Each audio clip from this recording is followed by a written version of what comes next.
Hello friends, स्वागत है आपका फिर से A to Z job vacancy channel में। मैं आपके लिए लेके आता हूँ नई नई अपडेट्स। इसी अपडेट्स को कंटिन्यू करते हुए आज भी मैं आपके लिए कुछ नई अपडेट्स लेके आता हूँ। चलिए देखते हैं क्या है आज की अपडेट। तो कुछ अपडेट है, देखिए उत्तराखंड ने ग्रुप सी का जो एग्ज़ाम है उसमें 370 पदों पर एक और भर्ती निकाली है। और ये जो भर्ती निकाली गई है ये है स्पेशली आईटीआई इंस्ट्रक्टर की। तो आईटीआई इंस्ट्रक्टर की जो वैकेंसी है वो निकली गई है, यानी आईटीआई वाले कैंडिडेट इसमें अप्लाई कर सकते हैं। तो इनको आप वेबसाइट पे जा सकते हैं UK.SC.AC.com इन। उस पर आप अप्लाई देखेंगे तो वहाँ पर आपको बहुत सारी वैकेंसीज़ के बारे में नोटिफिकेशन मिल जाएगा। तो जो 370 पद है उसमें फरवरी 25 से और 16 मार्च तक जो है फॉर्म भरने की डेट है। डिफरेंट डिफरेंट ट्रेड में डिफरेंट डिफरेंट वैकेंसीज हैं। 20 से 22 मार्च में आप संशोधन कर सकते हैं। एज लिमिट 21 से 42 रखी गई है।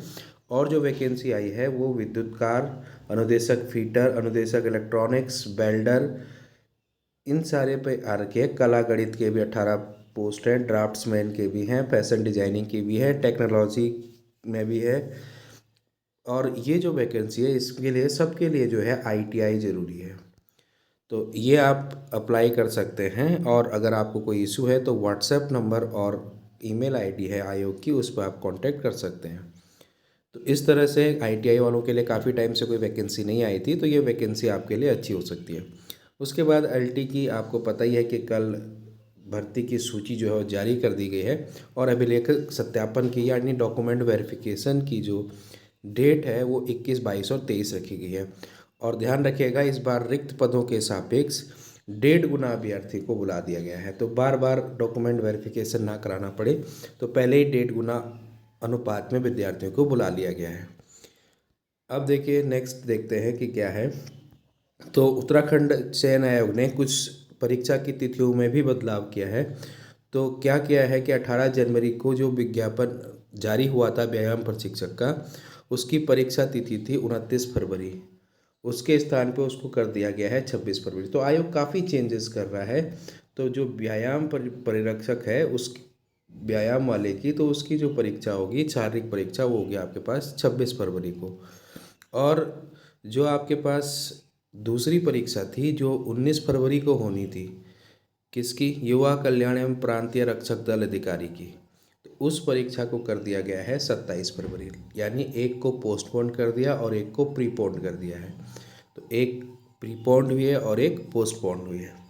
तो उसके लिए आपको पता ही है कि चयन आयोग ने जो है 20 फरवरी को प्रवेश पत्र जारी हो जाएंगे। ध्यान रखिएगा कि इन दोनों परीक्षाओं का जो प्रवेश पत्र होगा वो 20 फरवरी को जो है वो जारी हो जाएगा। और आजकल आपको पता है कि पुलिस उपाधि दूरसंचार भर्ती विज्ञापन में संशोधन हो रहा है। तो इसको भी आप अगर संशोधन करना होगा आपको अपने डॉक्यूमेंट में अपने एप्लीकेशन फॉर्म में, तो वो कर सकते हैं। अब देखिए मेन चीज़ क्या हुआ है, उत्तराखंड एलटी में जो है इंग्लिश और हिंदी के अभ्यर्थियों के साथ थोड़ा सा दिक्कत हो गई है कि इन्होंने क्या किया है, इन दोनों विषय की जो सूची पहले जारी की थी 17 जनवरी को, उस सूची में जो है करेक्शन करके और नई सूची जारी की है इन दो सब्जेक्ट की, हिंदी विषय की और अंग्रेजी विषय की। अब इससे क्या हुआ है कि बहुत सारे लोगों का सिलेक्शन जो पहली लिस्ट में हुआ था वो इसमें नहीं हुआ है। अब ये भी कहा जा रहा है कि ये 1.5 गुना पद है, 1.5 गुना अभ्यर्थियों को बुला रहे हैं, इसलिए ये भी हो सकता है कि सबका सिलेक्शन ना हो।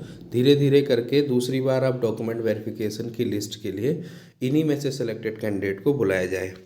तो देखिए हुआ क्या कि जो आयोग ने अधिक मेरिट वाले बच्चे थे उनको सिलेक्शन ना देके कम मेरिट वालों को भी सिलेक्शन दे दिया था पिछली लिस्ट में। अब आयोग से इतनी बड़ी चूक कैसे हो गई, ये मतलब समझ से परे है। इतनी बड़ी चूक नहीं हो सकती है। आयोग इतना बड़ा काम कर रहा है तो इतनी बड़ी चूक करने का कोई मतलब नहीं हुआ। अब इससे क्या हुआ है कि जो वो कैंडिडेट है जिनका पिछले लिस्ट में नाम आया है उनके लिए बहुत ही बेकार चीज़ हुआ और उनको हर्ट करने वाली चीज़ है। तो आयोग को उस बारे में सोचना चाहिए था कि पहले ही लिस्ट में एग्जैक्ट लिस्ट निकालते, या फिर अगर आप पहली लिस्ट को औपबंधिक बना रहे हैं तो ज़्यादा कैंडिडेट की लिस्ट निकालते, उससे सेलेक्ट करके जो अभी लिस्ट निकालते कि इतने लोग सेलेक्ट हुए तब भी लोग चलता। लेकिन आपने लिस्ट निकाली, उन लोगों को बेचारे इतना इधर उधर, अब सपोज़ करो कोई अपनी प्राइवेट जॉब में है, वहाँ वो रिज़ाइन कर चुका है, तो उसके लिए दिक्कत होगा ना कि नई जगह फिर सिलेक्शन इधर भी नहीं हुआ, ना उधर का रहा ना इधर का रहा। इस तरह से सरकार को सोचना चाहिए था, तो ये या आयोग को सोचना चाहिए था, ये गलत है। लेकिन अब इसमें कुछ हो नहीं सकता है, क्योंकि जो सही है वो अब हुआ है, तो पहले क्या कर सकते थे। तो इसमें क्या है, इंग्लिश के कैंडिडेट की मेरिट लिस्ट इस तरह से है। फिर आपके पास ऐसे ही इंग्लिश के जो आपके पास ओबीसी हो गया, एससी मेरिट लिस्ट होगी, एसटी मेरिट लिस्ट होगी।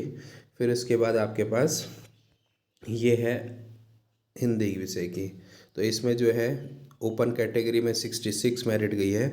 फिर इसी तरह से ईडब्ल्यूएस में जो है 65.5, ईडब्ल्यूएस वुमेन में 64.5, इस तरह से ये मेरिट गई है। अब इससे क्या है, देखो इसी लिस्ट के अकॉर्डिंग जो है हिंदी और इंग्लिश का डीवी होना है।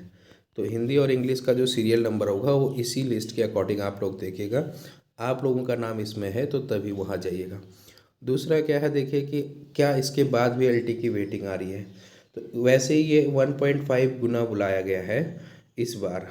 तो अगर सबका सिलेक्शन इसमें से हो गया तो एलटी वेटिंग जल्द आपको देखने को मिल सकती है। क्योंकि मैंने आपको पहले भी बोला कि जब तक पूरे पदों पर, जितने भी पदों पर विज्ञप्ति निकली थी, जब तक ये पूरे पद फिल नहीं हो जाते हैं तब तक वेटिंग आती रहती है। तो वेटिंग आने के अभी भी चांसेस हैं। अगर पूरे पद भरे ना जाए तो क्या पता, हो सकता है और भी ये जो है, जो लोग इस लिस्ट में निकले हैं उनका कहीं और सिलेक्शन हुआ हो। तो इस तरह से जब तक एक कंप्लीट भर्ती नहीं होती है तब तक वेटिंग आती रहती है। कंप्लीट पद एक बार भरे ना जाए तब तक आती रहेगी। अगर किसी ने ज्वाइन कर लिया और तब छोड़ा, वो काउंट नहीं होता है। ज्वाइन करने से पहले के सारे पद काउंट होंगे। सपोज़ करो 10 कैंडिडेट ने डीवीवी करा दिया, फिर उसके बाद मंडल डीवीवी करा दिया 10 कैंडिडेट ने, लेकिन उसमें से 2 कैंडिडेट जो है वो ज्वाइन नहीं किया, तो ये जो ज्वाइन नहीं करने वाले हैं इनकी जगह वेटिंग आएगी। लेकिन अगर ऐसा है कि 10 कैंडिडेट निकले, 10 में से 10 मंडल में भी गए, 10 डीवी में किए, और 9 लोगों ने ज्वाइन भी किया, और इस 9 में से किसी एक ने ज्वाइन करने के बाद रिज़ाइन कर दिया, तो उसकी वेटिंग नहीं आएगी। तो ध्यान रखिएगा, वेटिंग केवल उसकी आती है जो ज्वाइन करने से पहले छोड़ देता है। ज्वाइन करने के बाद जो छोड़ेगा उसकी वेटिंग नहीं आएगी। तो ये थे आज के updates. Sorry for the last list candidates के लिए, इंग्लिश और हिंदी वालों के लिए। और आप निराश मत होइए, ये ज़िंदगी का केवल एक ही मौका नहीं है। लेकिन समझ सकते हैं, आदमी इतना प्रिपेयर करके जाता है तो दिक्कत होती है। लेकिन अभी दोबारा एलटी की वैकेंसी आने वाली है, उसमें आप बेटर एफर्ट लगा के और अच्छी मार्क्स ला के और पहले ही लिस्ट में सेलेक्ट हो जाइए। आपके लिए शुभकामनाएं मेरी तरफ से कि आप फ्यूचर में अच्छा करें, और जिनका सिलेक्शन हुआ है उनके लिए भी आपका विभाग में स्वागत है, और आप विभाग में अच्छा काम करें और बच्चों के फ्यूचर को संवारें। इसी शुभकामनाओं के साथ आज की वीडियो को एंड करते हैं। इसी तरह के अपडेट्स के लिए बने रहिए चैनल के साथ, और चैनल को लाइक, शेयर और सब्सक्राइब करना मत भूलिए।